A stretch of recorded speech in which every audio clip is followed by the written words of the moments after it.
All right, guys, here we go. We're going to pick up kind of where we left off from last time. Sort of what we're going to do now, like now that we sort of have an idea of like this thing where like we have an idea of what waves are and how waves behave, and we have some of the ideas about like, you know, how things are quantized, and that electrons are actually have both particle and wave properties. Like all matter has particle and wave properties. We're going to dig into how electrons actually behave around an atom, okay? And before we do that, we have to dig into this thing called the Heisenberg uncertainty principle. And basically what this means for us is, okay, so this is change in position, this is change in momentum, and like these two things, when you multiply them, you get this constant. Like there it is, Planck's constant. Again. All right. So what this means is as one gets bigger, the other gets smaller. Right? Great. So what that tells us, I mean, you can dig into this as deep and hard as you want. There's like people go crazy with this stuff, but really what it means is like once you get really, really small, like small things, like an electron, they have mass in their things and they have a wave function, right? Do you remember me talking about before, like, you know, someone like you or me, if we're driving down the highway at 80 miles an hour, we have a wave function. But because our mass is so big, that wavelength gets to be so stinking small. Like you can't, it's like, you know, Planck's constant has a limit. So the wave function becomes like infinitesimally small, basically not there, right? However, when you get really, really small, that wavelength that gets bigger and bigger, and that wave property becomes like really observable. I mean, not really to the naked eye, but we can make experiments to measure it, right? Remember the whole like electrons going through aluminum? They behave just like waves. And same with like electron microscopes. The electrons like behave like waves. They have a wave function, which is crazy that a particle of matter can have a wave function. But sure enough, it does. But here's a problem. All right. We can know either where something is or what it is doing, but we cannot know where it is and what it is doing at the same time. Why? Because nature. And for us as a functioning chemist, what it means is we don't know where electrons are. We will know generally where they are. And this Heisenberg uncertainty principle is important to know because it tells us a fundamental bit of nature, that we can know where something is, or we can know its like how fast it's going, but we can't know its position and its like movement at the same time. We just can't, particularly with these really, really small things, right? And so this Schrodinger's wave function describes mathematically what an electron is doing around the nucleus of an atom. Okay, so and because we discover like, okay, it's a particle behaving like a wave, it's like, whoa, he took his wave mathematics and applied it to electron, and bam, he got this crazy like equation. So you might be wondering, why are you taking calculus? That equation right over there, I don't know, I'll point to it eventually. That equation, Schrodinger's equation, you can look it up online. It's crazy. It's big and it's complicated. And it's nothing that we need to know. We don't need to do that kind of math. But it's basically calculus, and it describes where an electron is in space, depending on its like energy and whatnot. Okay, does that make sense? So like in the point of taking calculus is so that you can graph three-dimensional objects, you know, and see the shape of it. And so Schrodinger's wave equation basically does that. It graphs out, or shows, mathematically describes the area around a nucleus that an electron is most likely going to occupy. Does that make sense? I hope so. It's like math for like, what is an electron doing? Now, the wave function, the psi, right? That's like, you know, the behavior of the electron. Tells us the probability, this one, of where you're going to find the electron. Does that, I don't know if that helps you at all. And where it is also tells us the energy of that electron. Because remember way back in Regents, like n equals 1, the first shell was very, very close, and the further out you get, like the more potential energy it is. It's kind of like that. But for us, there's this weird equation, and it's going to have a whole bunch of variables, right? And those variables are what's important for us. Oops, I'm sorry. And it's also important to know that it only works for the hydrogen atom. Everything else is like approximated, but it approximates well enough that like we still use it. I don't know if that makes any sense to you guys, but you know, there's that. So here's what we need to know. We have Schrodinger's wave function. It is an equation that describes where we're going to find electrons. The only thing we need to know is what these numbers are going to tell us. So there are these numbers, these variables, N, L, M sub L, and M sub S. These are variables inside this crazy, stupid equation. And we don't care about that level of math. We are not particle physicists. We're not like mathematicians. We're chemists. We're like end users.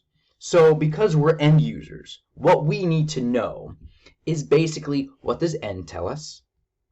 What does L tell us? What does M sub L and M sub S? So for example, if in the equation N had a number 2, what do we know about that? Like if the electron, so Schrodinger's equation describing this one electron, if the N was this number, the L was that number, the M sub L was that number, what can we know about that electron? And basically what it's going to do is it's going to tell us which orbital it's in. So back in Regents, we talked about energy levels, right? N equals 1, you know, first shell, the second shell, the third shell. Well, that's great. That's like N. That's this thing. That's this thing. But we're going to jump a little bit deeper. We're going to jump into L, which is going to be like what we call an orbital. So each energy level can be broken down into a variety of orbitals of different energy levels.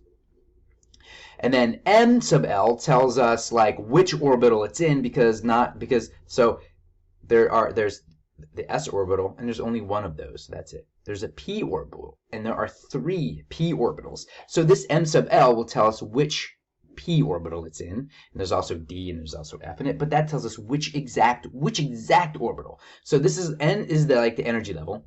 L is what category of orbital are we in? Remember, because each N is broken down into suborbitals, that's L. M tells us which exact one we are in, and M sub S, that tells us spin, because electrons behave as if they're spinning. And when that happens, they have a magnetic moment, or like a magnetic field. And so we'd say if it's spinning up or spinning down, because they behave as if they're spinning. So it's like north pointing up or north pointing down. Because if one electron goes up like that, and one electron goes like that, there's a magnetic force that actually pulls them together. Have you ever wondered why electrons always pair, like in a bond?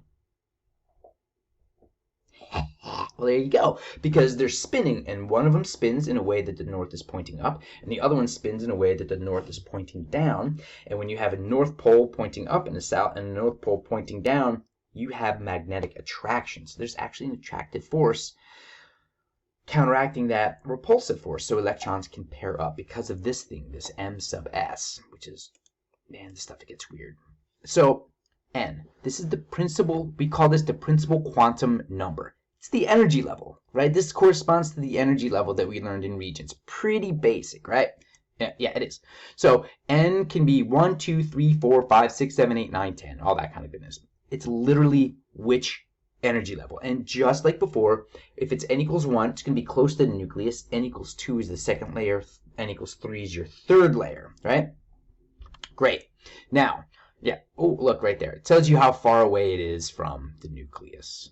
Your N equals 1, you're going to be in here, like that close. N equals 2, second level. N equals 3, you are like the third level, you're 3 out. And this shape, the sphere is called an s orbital. I don't know exactly why, but, you know, it is, and that's that.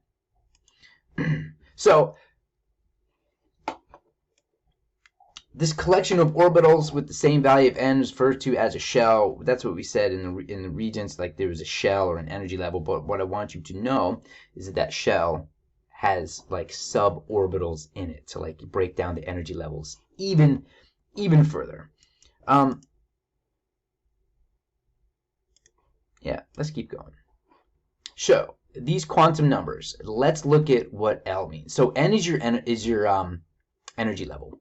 Now L, this is going to tell us like which orbital your electron is in, like what category of orbital, because there are different categories. So let's let's dig into it. So again, N tells us what energy level the electron is. L is going to tell us what category of orbital, because each energy level is broken down into orbitals. Now L is going to tell us what category. And here is how, here's how it works. So for a given value of N, L will equal from 0 up to N minus 1. So for example, if N was 3, your L options would be 0, 1, and 2. Right? If N was 4, your options would be 0, 1, 2, and 3. See how that works? So that's one thing I really want you to lock in. That your value for L is basically 0 up to N minus 1. Got it? I mean, that's just why, you're going to have to dig into nature for exactly why and go ask her. So here we go. If N is 1, L can be all the way up to N minus 1. So the limit for the L is 0. So if you are in energy level 1, guess how many subcategories or how many categories of orbitals there are? There's just one. It's 0. And 0, if L in this equation is 0, the electron will behave or be in what we call an s orbital. Now, I just want you to soak this in. The S, the P, the D, and the F, there are shapes associated with this one, but it's just called an s orbital. So now let's pop out to the second energy level. This second energy level is where N equals 2. So, if in our Schrodinger's equation, to describe the movement of or location, or it's kind of both actually, or where this one electron is, and N for this one electron happens to be 2, we have 2 possibilities for what L can be. It can be 0 or 1, right? So now we have 2 options, right? So if it is 0, that means that we'll have an s orbital. If our letter L, or our variable L, is the number 1, this will correspond to what we call a p orbital. Okay?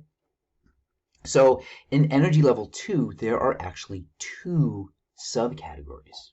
Who knew? Now let's jump up to N equals 3.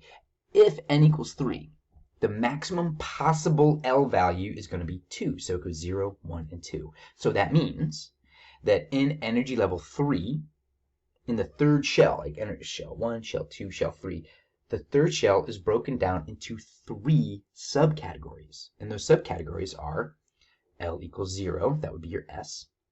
L equals 1, that would be your P. And L equals 2, in this case, is a d orbital. Okay, again, it's just like notation for what what the shapes are. So, again, the equation has variables, N and L. So once you get into N equals 3, there's more possibilities. So if it's if this electron has the variable N equals 3 and the L equals 2, that means that electron is in a d orbital. If it has N equals 3 in the equation, right? So the variable N is 3 and the variable L is 1, that means that it's in the third energy level and it is in a p orbital. Right? Third shell, it's the p orbital in the third shell. So let's review. N is the energy level, right? L tells us what orbital the electron is, what suborbital is in that energy level. So energy level 1, you only have one option, 0, which corresponds to an s orbital. In energy level 2, you can have 2 options. There are 2 orbitals that exist in that second energy shell, or layer, right? The first one is your s orbital, and then you also have a p orbital. So there's 2 layers, 2 suborbitals all up in there. And which suborbital is your electron in? Well, that depends on if L is 0 or 1, right? In the equation describing that electron. Now you bump it out to the third energy level, the third shell, where N equals 3. Now we have 3 suborbitals inside that energy level, right? So the energy level is broken down into 3 sublayers. Now, inside that third sublayer, we have an s orbital that's way out here. right, and that's if the L is 0 with an n equals 3. If n equals 3 and your L is a 1, that means that you're in your third energy level, but you're in a p orbital. And if your L is 2, you have a d orbital, again in the third energy level. Got it? Clear as mud yet? Remember, and really a good way to think about this is just it's sort of like accounting. It's just like keeping track of where these electrons are in space around the nucleus, and I hope it'll make more clear once we really dig into this here a little bit more.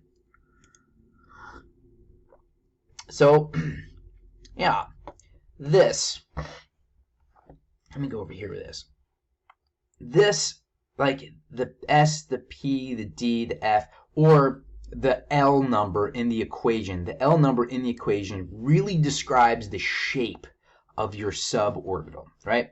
So N tells us what layer it's in.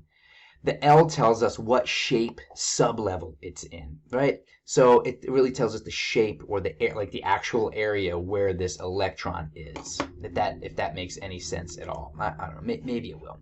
So we're going to keep going because that's what we're going to do.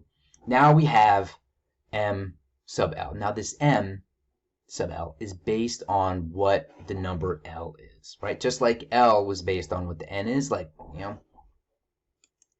So if L tells us what orbital we're in, each orbital has a couple of different shapes, like a different like orientations. So an S orbital, just so you know, is a perfect sphere. So how many options, how many ways can you put a perfect sphere? Dude, they all look exactly the same, right? So that's why S orbital has one configuration.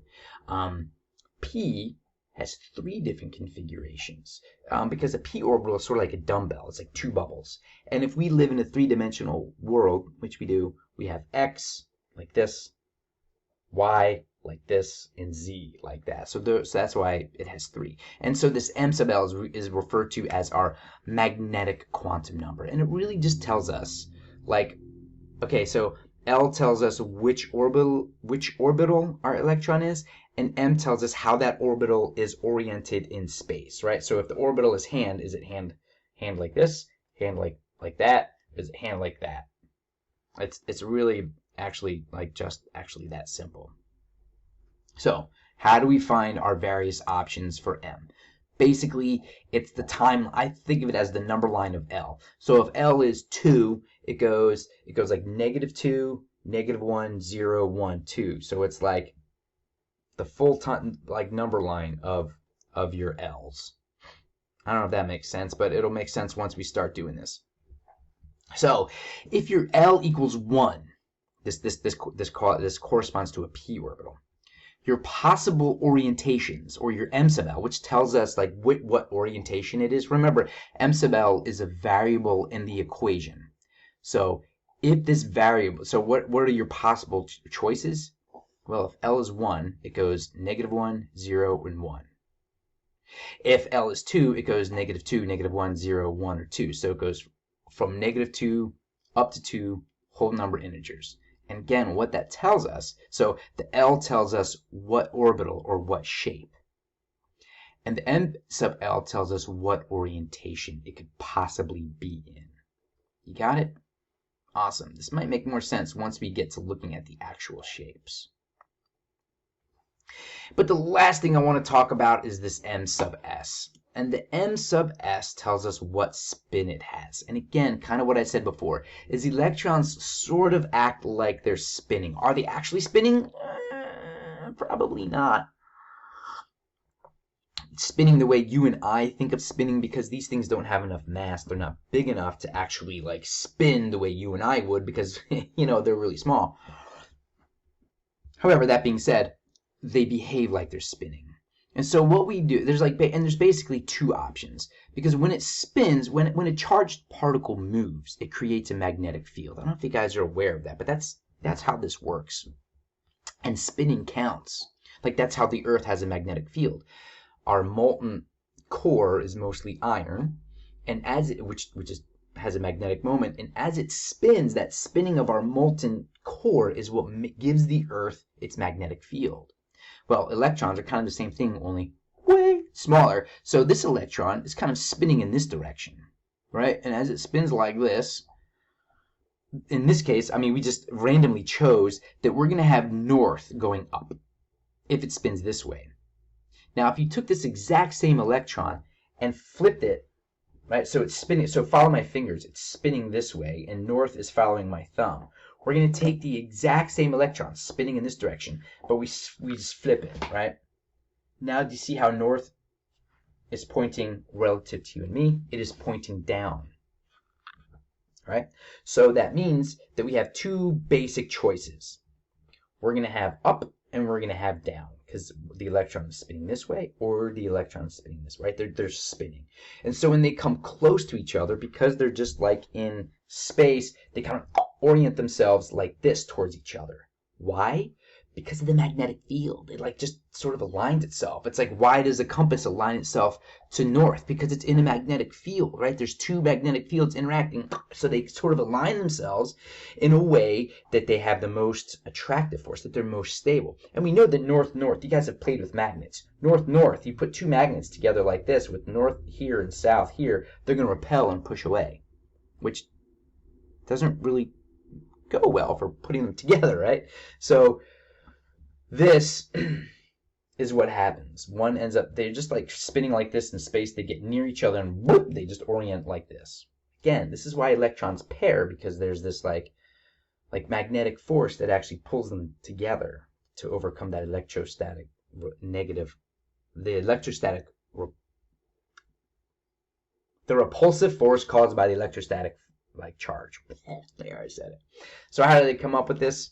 They take an oven and they cook the crap out of matter, and like you can make it, you basically make a plasma, so the electrons break off of the atom, and they shoot it out of a box through a little like teeny opening, so you get a nice beam of electrons, and the beam goes through a magnetic field, right? And like all the things that spin one way are attracted to, like if this is south, or no, let's do this is north, because that's probably what I would do. All the south ones are attracted to it. All the north ones are repelled, attracted to the south. You get what I'm saying? And it's a nice split, half and half, 50-50. Why? Because nature.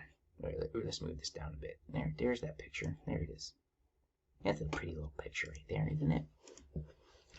So that m sub s is a spin, and it's going to be positive or negative 1/2.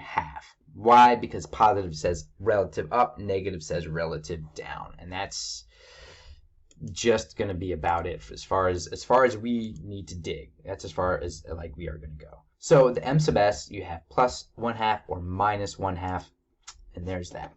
So here's the deal. This like sums it all up for all of us. Where am I going to put my face? How about I put my face way down here so you can see all the numbers? So here's how this breaks down.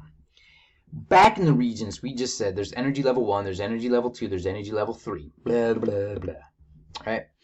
But there was this inconsistency, right, with those transition metals, where there were like 18 electrons instead of 8. Well, the 8 comes from way over here. We'll like get there in a minute. But here's what it is. If you are in the first energy level, or the first shell, your n value in the equation can only be up to 0. So that's it. You only get 1. And your m sub l is the whole timeline of your L, or the whole number line of your L. So that's 0. So it's just 0. So how many orbitals do you have there? 1. And like if your L is 0, that corresponds to what we call an S orbital. So we will call this a 1s. 1 being the energy level or the shell, and the s being what orbital it is. So that's the only option you have in your first energy level, which is why hydrogen and helium are broken off of the periodic table, because they're very strange. They only have this 1s orbital, which makes it behave a little bit weird compared to the others. So now let's go to the second energy level. Okay. In regions, we said there were 2. Okay, energy level 2, whatever. Okay, so what does this mean for us? That means that our L values can be either 0 or 1, which means that in the second energy level, we have s orbitals and we have p orbitals. Now, what does that mean?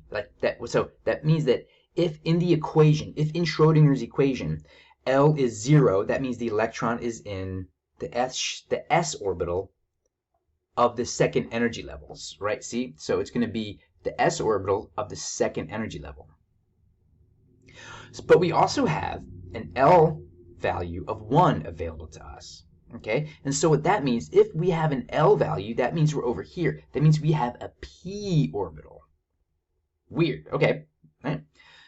So what orientation could this p orbital be in? Well, it's going to go from -1 to 0 to 1. So that tells us those are our 3 number options, right, in the equation. And if our number in the equation is -1, that gives us 1 orientation.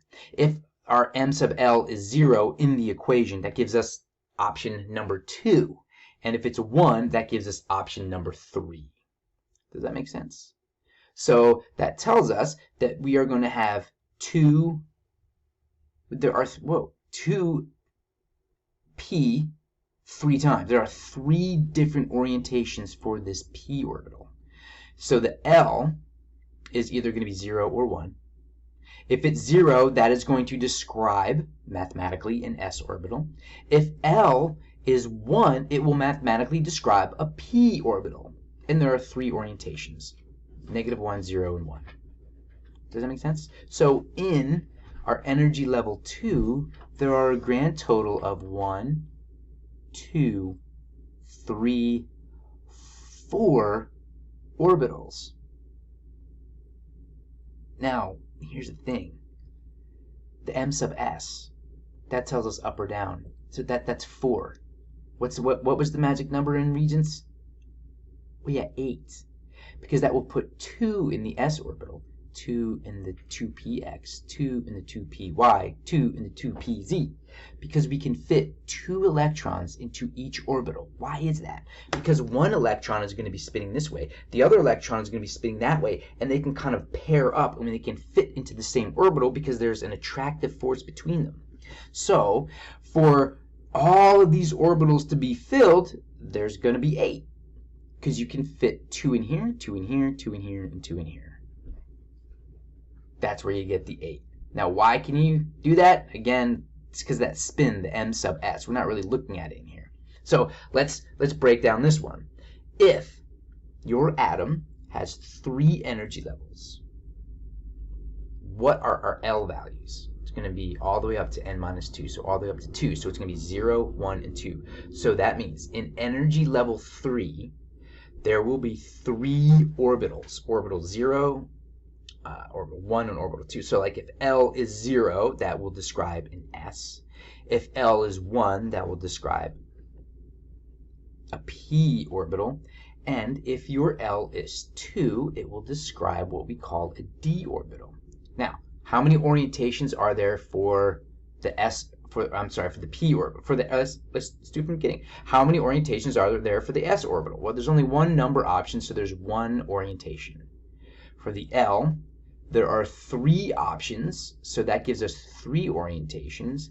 And -2, -1, 0, 1, 2, that means that there are 5 orientations for this d orbital, which means it's probably a really, really weird one. But such is as it is. So this is something else I want to that we just need to kind of lock in our head. If the number for the L variable in the equation is 0, it describes an S shape. If the number for the L variable is a 1, it'll describe a P shape. 2 is D, 3 is F, 4 is G, 5 is H, so on. This is in your book. You can look it up while you're taking the test and stuff. I don't necessarily need you to remember this. And you're not so lucky. Because what we need to talk about before we go is this thing called electron density. Okay? So electron density basically tells us where in these orbitals, which remember are these sub-energy levels of your shell, where do we actually find the electron? And we do that with electron density. So if this is what the cloud actually looks like, what we're going to do is we're going to draw a circle, right? Like a concentric circle over and over again. Or you would just draw the circle and be like, okay, that's our energy level, because that's where most of the electrons are going to be. right? And so if we drew concentric rings like energy, N is 1, N is 2, N is 3, N is 4, and then we graphed it out, basically what we would get is something a little bit like this, where like we draw this black line where we find most of our electrons, right? So this distance right here, would correspond to where we would say energy level 1, for example, would be. Does that make sense? I certainly hope so, because one of the things we got to understand is that like it's not a guarantee. It's just sort of where the electrons probably are, because we can't know exactly where they are if we know their momentum is, because anytime we measure them, we change them, so we're not exactly sure if that's right where they are or where they're or like what they're doing. But we know that if we go in and look, we have a 90% chance of finding an electron in this, like that distance from the nucleus. Does that make sense? And it's probably in that orbital in that orientation, probably, with like a pretty good chance. But, you know, no guarantee, because it's all about probability. All right, and so here we have, what does this actually mean? So if your L equals 0, we say like, okay, that describes an s orbital. Remember, L being the variable in the stupid equation, and if the number of that variable is 0, it describes this, which is like kind of a perfect sphere. That's what an s orbital is. It's just like a circle. Now a p orbital, if you remember, the p orbital can go -1, 0, and 1. That's 3 orientations. Well, look, it turns out that a p orbital is sort of this like double bubble, right? It's like a circle on each axis of our 3-dimensional world. Since we're 3 dimensions, we have x, we have y, and we have z. You dig? Which is why it's called 2px, 2py, and 2pz. It's the 2p orbital on the x, 2p orbital along the y, and the 2p orbital along the z. How do we know that? Calculus. Schrodinger's equation. It's like Schrodinger's equation. You get what I'm saying? Let's go. I think we have the next ones. Oh yeah, the d orbitals. These are just weird. This is why you have a bunch. So remember, the numbers are -2, -1, 0, 1, 2. 5 different orbitals. And these are the 5 different orientations that we find described by the equation and backed up by science. And like, you know, probably refractography and stuff. Really, really smart people figured this out, not me. I just sit back and like go, whoa. That's my job. I go, whoa. This is really all of our jobs are, really, as chemists. All right, so here we go. Let's like dig into some actual work here. I'm gonna get rid of my pointer, maybe. Let's see if I can get rid of the pointer. I don't think I'm getting rid of the pointer, guys. Hold on. Got it. So here, let me get. So list the values of n, l, and m sub l for orbitals in the 4D subshell. All right. So we know right here, right? So n has to equal 4, right? Because that's what the 4 says. That tells us our primary thing. And now that is the D subshell. So let's just break this all down. So L, what are the possibilities of L? L, all our options are 0, 1, 2, and 3. These are our options, right? So let me just double back here for a minute, because we're talking about the D subshell. You need to go back to the D subshell here. Hold on. Okay, right here. So the D subshell means that my L value has to be 2. Okay. Let's click through here real quick. The L value has to be 2. So that means I'm only going to select L equals 2. So that's it. These ones we're not going to pay attention to, because it's only for list of values of NSL for the 4D subshell. So that's my 4D subshell. Well, let's look at the M sub L for this one. So for us, we're going to have N equals 4. So this will be 2. So if L is 2, my M sub L is -2, -1, 0, 1, and 2. Does that make sense? If my L was 1, it'd be minus 1, 0, 1. If it was 3, it'd be minus 3, minus 2, minus 1, 0, 1, 2, and so on and so forth. So this is the N, the L, which is going to be 2, and the M sub L available for the 4D subshell. Man, that was weird, to say the least. Well, these all are weird. All right. Just to review, if the M sub L is minus 1, 0, or 1, it tells you the orientation of your orbital in space. Right, so this is your P, because L is obviously 1, so my M sub L's, those are my 3 choices. Wait, let me go to the next one here. It's not letting me. Ooh, there it is. There's 3 orientations in space. The L tells me that it's the double bubble, the P. The M sub L tells me, is it the P going this way, is it the P going that way, or is it the P going that way? There's 3 choices. And remember, it's just the number in the equation that tells us what that particular electron is doing. And then there's like the M sub S, which tells us if it's the upspin or the downspin electron. Now, if M sub L is minus 2, that means that our L is 2. That's our d orbital. And these are all the different orientations of our d orbital. These are really, really trippy and weird, but there they are. That's what the d orbital actually looks like in space, right? So these are the actual bubbles of our suborbitals. All right, so this next question is, hold on, guys. What's up, man? Okay, so for this one, sorry about that. What is the total number of orbitals associated with the principal quantum number n equals 3? Okay, so what they're saying is, my energy level is 3. How many orbitals are in energy level 3? Not total in an atom, but in just quantum number 3. Like in energy level 3. So let's check it out. If n equals 3, that means L is going to be 0, 1, or 2. That means my M sub L can be 0. My M sub L could be minus 1, 0, or 1. Or my M sub L could be minus 2, minus 1, 0, 1, 2.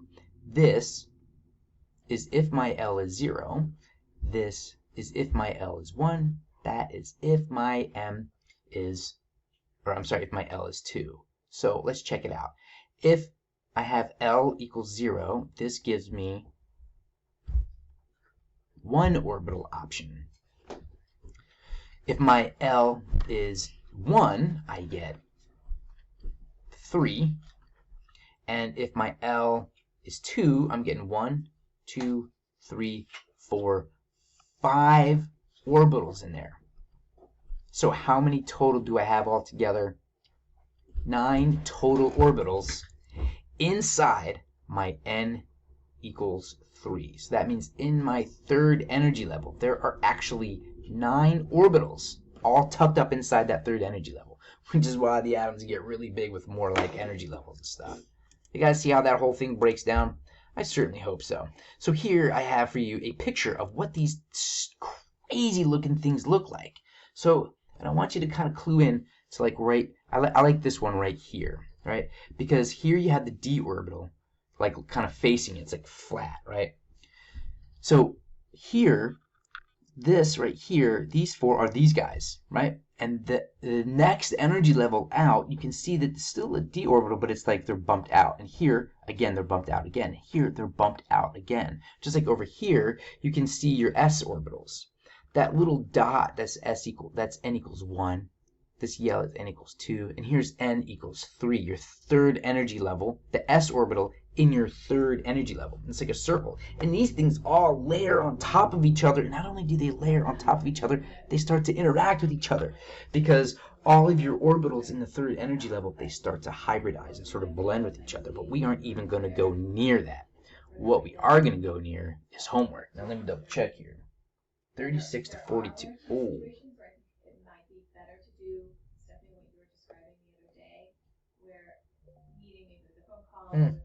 No, let's not do that right now. Just do your outline, guys. Just do this outline. Just do outline 5.5 or 7.5 to 7.6. Yeah. Ooh, that should be 7.7. That got cut off. 7.5 to 7.7 outline. Just this part for you guys today. The homework problems will come later. I'm not really sure exactly which ones I want you to do. It probably will be these. But for today, just the outline. Nothing else. Don't worry about that.